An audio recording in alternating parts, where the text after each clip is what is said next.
우리 인생의 가장 중요한 가치는 자유일 것입니다. 우리의 선조들이 수많은 외세들과 싸워가면서 그토록 지키고자 했던 것은 대한민국의 자유였습니다. 그 피와 희생으로 우리가 자유로운 대한민국에서 살고 있는 것이죠. 반면에 세계의 많은 나라들은 아직도 자유가 제한된 상황에서 살고 있습니다. 멀리 갈 것도 없이 북한만 봐도 하나님을 향한 신앙의 자유가 없습니다. 하나님을 믿으면 안 됩니다. 우리는 믿으라고 해도 전도해도 안 되는 것이 문제라면 이 북한은 믿어서는 안 되는 것이 문제인 거죠. 중국도 마찬가지인데요. 가정교회들이 풀뿌리 믿음으로 버티고 있지만 국가적으로는 기독교 신앙을 반대하고 억압합니다. 오늘 본문에서도 유대인들은 당시 최강대국 로마에게 굴욕적인 통치와 억압을 당하고 있었습니다. 유대인들은요, 이런 현실을 인정하지 못했습니다. 우리는 아브라함의 후손이다. 지금은 분하게도 이 로마의 통치하에 있지만 언젠가 이 다윗과 같은 구원자가 나타나서 이러한 압제에서 우리를 해방시켜 줄 것이다. 이러한 이 확고한 믿음으로 자신들을 위로하고 있었습니다. 그런 그들을 향한 예수님의 선포가 오늘 본문 32절인데요. 매우 유명한 구절이죠. 우리 32절 말씀을 우리 다시 한번 읽어보도록 하겠습니다. 시작. 진리를 알지니 진리가 너희를 자유롭게 하리라. 그러니까 예수님이 이 말씀을 하시니까 유대인들이 노발대발하는 거죠. 아니, 우리가 로마에 종된 적이 없다. 그런데 대체 어디로부터 자유롭게 된다는 것이냐? 잠시 동안 고난을 받고 있을 뿐이지 이 로마라는 이 근본 없는 나라에 우리가 종은 아니라는 거죠. 그래서 그 대답의 의미가 우리 33절에 있는데요. 우리 33절 말씀도 다시 한번 읽어볼까요? 시작. 그들이 대답하되 우리가 아브라함의 자손이라 남의 종에 된 적이 없거늘 어찌하여 우리가 자유롭게 되리라 하느냐. 이렇게 얘기하니까 우리 예수님의 답변이 뭐냐면요. 너희에게는 눈에 보이는 이 로마라는 제국보다도 훨씬 더 근원적인, 근본적인 문제가 있다는 것입니다. 그것이 바로 죄의 문제가 있다는 거죠. 모든 인간은 태어나면서부터 죄와 사망의 종노릇을 하고 있는데 하나님의 아들만이 너희들을 그 죄의 압제에서 구출해 줄 수 있다는 것입니다. 이 죄의 종에서 하나님의 자녀로의 신분 이동을 약속하시는 것이죠. 그 말씀이 34절부터 36절까지의 대답인데요. 이 말씀도 우리 한 목소리로 읽어보겠습니다. 시작.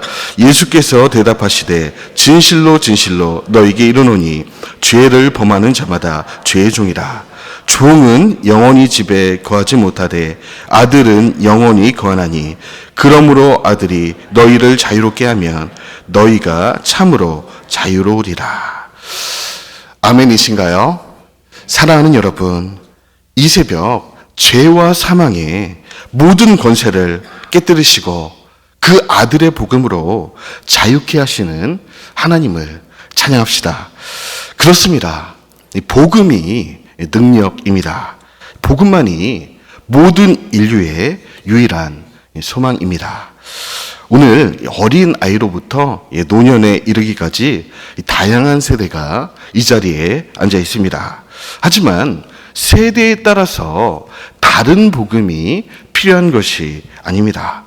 남녀노소와 관계없이 그 사람의 국가, 피부색, 이념과 관계없이 단 하나의 복음, 하나님의 아들이 와서 자유케 하는 복음이 우리에게는 필요한 것이죠. 이 세상의 물질 문명과 이 테크놀로지는 계속해서 발전하고 성장합니다. 이 전 세계 기업가들은 현재 이 생성형 AI, 이 메타버스 시대를 구현하기 위한 모든 노력들을 경주하고 있습니다. AI 메타버스란 쉽게 말해서 초현실의 세계입니다. 이 현실 세계 안에 있는 나라는 이 자아가 가상현실 세계, 서리얼이라고 하죠. 이 플랫폼 속으로 들어가서 경제 활동도 하고 콘서트도 관람하고 세계 여행도 하고 심지어 요즘은 서울의 아파트도 분양받습니다. 이 페이스북에 저커버그를 선두 주자로 해서 전 세계 모든 기업들, 대학들, 이 과학자들은 이 생성형 AI 메타버스 플랫폼 개발에 올인하고 있는 상황이죠. 왜 그렇습니까? 돈과 사람이 이곳에 지금 몰리고 있기 때문이죠. 교회도 마찬가지인데 현재 미국에서는 수많은 메타버스 교회가 개척이 되고 있습니다. 이것은 오늘날 온라인 교회 개념을 뛰어넘는 플랫폼 교회입니다. 전 세계에서 모인 수많은 아바타 신자들이 가상현실 속의 교회로 들어가서 찬양도 하고 말씀도 듣고 제가 보니까 요즘 거기서 세례도 받더라고요. 뭐 자세히 설명할 시간은 없고 거두절미하고요. 중요한 것은요, 이것을 말씀드리려고 하는데 이렇게 위대해 보이는 또 발전하고 있는 인류와 이 과학 기술이 결단코 해결하지 못하는 것이 있습니다. 그것이 바로 죄의 문제라는 것이죠. 이 죄는요, 그 어떤 것으로도 지워지거나 없어지는 성질의 것이 아닙니다. 내가 이 죄를 모른 척 한다고 해서 없던 일이 되는 것도 아니죠.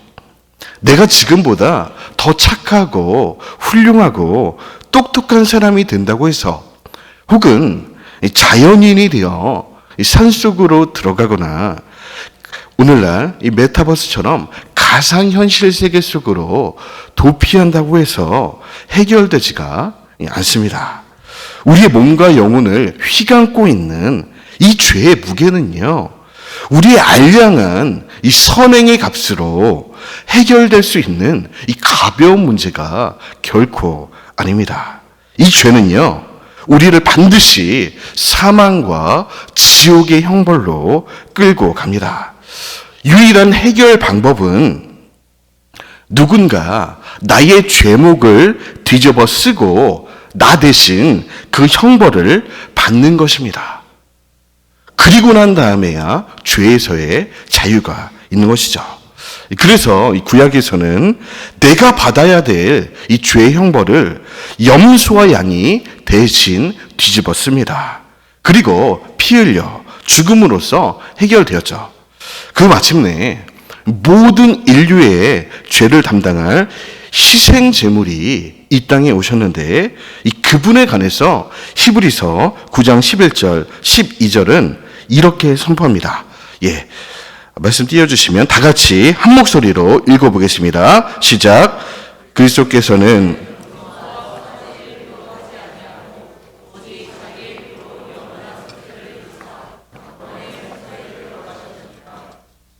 그렇습니다. 모든 인류의 멱살을 잡고 사망과 이 지옥불로 끌고 가는 마귀의 소나기에서 우리를 건져낼 자가 과연 누가 있겠습니까? 온갖 정죄감, 우울증, 자살의 영, 음란의 영, 미혹의 영에서 우리를 건져내실 분이 누가 있겠습니까? 다른 길은 없습니다. 우리의 추악한 죄를 대신 뒤집어 쓰고 십자가에 매달리신 이 하나님의 아들만이 가능한 줄 믿습니다. 복음만이 그래서 능력인 것이죠. 우리 괜찮으시면 우리 좌우 앞뒤 사람과 인사하겠습니다. 복음이 능력입니다. 이 세상은요, 언제나 돈이 권력이고 능력이죠. 그래서 하나님을 떠난 이 세상 사람들에게 인생의 목적은요, 오로지 돈입니다. 그래서 돈을 벌기 위해서라면 수단과 방법을 가리지 않습니다. 가장 안타까운 일은 돈을 벌기 위해 신앙의 대상이신 하나님까지 이용을 하는 것이죠. 적어도 교회는 그런 곳이 아닙니다. 교회는요, 돈이라는 우상 앞에 무릎 꿇은 수많은 죄인들을 이끌어서 모든 능력과 이 모든 권세를 가지신 이 그리스도 앞으로 인도하는 곳입니다. 죄와 마귀의 종이 되어서 숨도 제대로 쉬지 못하는 이 죄인들을 이 복음의 능력으로 이 자유케 하는 곳입니다. 그래서 오늘 이 예수님은요, 자신들은 누구의 종이 아니라며 씩씩대는 그들, 우리는 아브라함의 자손이다, 그렇게 외치고 다녔지만 이 예루살렘 성전을 장사꾼과 장사치, 도둑들의 소굴로 만들고 있던 그 유대인들을 향해 이렇게 질책하고 계시는 거죠. 우리 마지막으로 37절 말씀 한번 읽어보겠습니다. 시작. 나도 너희가 아브라함의 자손인 줄 아노라. 그러나 내 말이 너희 안에 있을 곳이 없으므로 나를 죽이려 하는도다. 말씀을 정리하겠습니다. 당시 유대인들은 이 자유케 하시는 예수 그리스도의 하나님의 아들의 복음의 말씀을 담아낼 마음의 그릇이 없었습니다.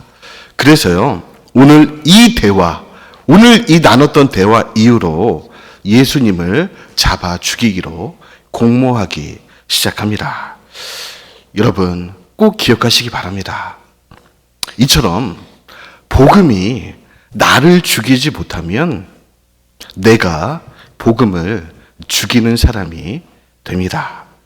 오늘 저와 여러분은요, 그리스도의 복음을 담아낼 이 마음에 빈 그릇이 있어서 이 자리에 찾아오신 줄 믿습니다. 이 빈 그릇에 우리가 담아내야 될 것이 있습니다. 바로 보혈의 피입니다. 우리 인생에요, 필요한 여러 가지가 있어 보이죠. 그러나 우리 인생은요, 많은 것들이 필요하지 않습니다. 딱 하나가 필요합니다. 하나님의 아들의 피가 필요합니다. 이 피를 가진 사람은 다 가진 것이고요. 만약 이 피가 없다면 아무것도 없는 사람입니다. 그 피만이 천국의 문을 열기 때문이죠.